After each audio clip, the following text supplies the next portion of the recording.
नमस्कार दोस्तों, बहुत बहुत स्वागत है आप सभी का हमारे यूट्यूब चैनल में। आइए जानते हैं निर्जला एकादशी व्रत की कथा। भगवान विष्णु की कृपा से मिलेगा। एक बार भीमसेन ने वेद व्यास जी से कहा कि उनके सभी भाई और माता कुंती एकादशी व्रत रखने को कहते हैं। एक बार भीमसेन ने वेद व्यास जी से कहा कि उनके सभी भाई और माता कुंती एकादशी व्रत रखने को कहते हैं। वह दान पुण्य और पूजा पाठ तो कर सकते हैं, लेकिन समस्या है कि वह बिना भोजन के नहीं रह सकते। इस बार व्यास जी ने कहा कि तुम स्वर्ग को अच्छा और नरक को बुरा समझते हो, तो तुमको हर माह के दोनों पक्षों के एकादशी व्रत को करना चाहिए।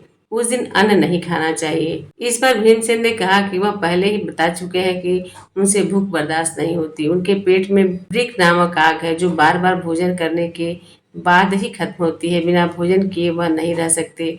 भूख के कारण वे उपवास नहीं रख सकते। भीमसेन ने व्यास जी से कहा कि आप कोई ऐसे व्रत के बारे में बताएं जो पूरे साल में केवल एक बार ही रखना होता है, वो उसके पूर्ण प्रभाव से पाप मिट जाते हो और स्वर्ग की प्राप्ति हो जाए। इस पर व्यास जी ने कहा कि हर माह में 2 एकादशी व्रत होते हैं, एक शुक्ल पक्ष और दूसरा कृष्ण पक्ष में। सभी एकादशी व्रतों को करने से व्यक्ति को जीवन मरण के चक्र से मुक्ति मिल जाती है, वह मोक्ष प्राप्त करता है। भीमसेन भूख के कारण व्रत नहीं कर सकते थे। वह यह सोचकर परेशान हो गए कि क्या उनको पाप से मुक्ति नहीं मिल पाएगी। उन्होंने व्यास जी से कहा कि उनको मोक्ष कैसे मिलेगा।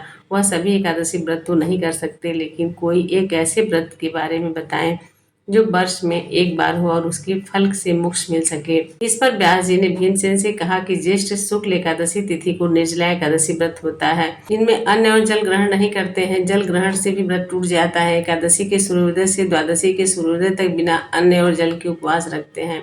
द्वादशी को ब्राह्मणों को दान भोजन आदि कराकर व्रत का पालन करना चाहिए। इस व्रत के पुण्य से पूरे वर्ष के एकादशी व्रतों का पुण्य मिलता है, पाप मिटते हैं और मोक्ष की प्राप्ति होती है। व्यास जी के बताए अनुसार भीमसेन ने निर्जला एकादशी का व्रत रखा। भगवान विष्णु की विधि विधान से पूजा की। इस व्रत के प्रभाव से उनके पाप मिट गए और जीवन के अंत में उनको मुक्ति मिल गई।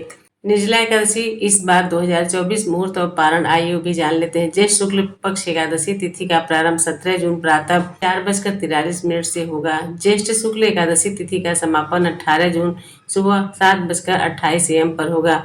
निर्जला एकादशी व्रत पारण समय 19 जून सुबह 5:24 से लेकर के 7:28 के मध्य होगा। द्वादशी तिथि समापन 19 जून 7:28 पर है। दोस्तों, जो कुछ भी जानकारी थी मैंने आपको दिया। इन्हीं शब्दों के साथ विदा लेती हूँ। नमस्कार, धन्यवाद।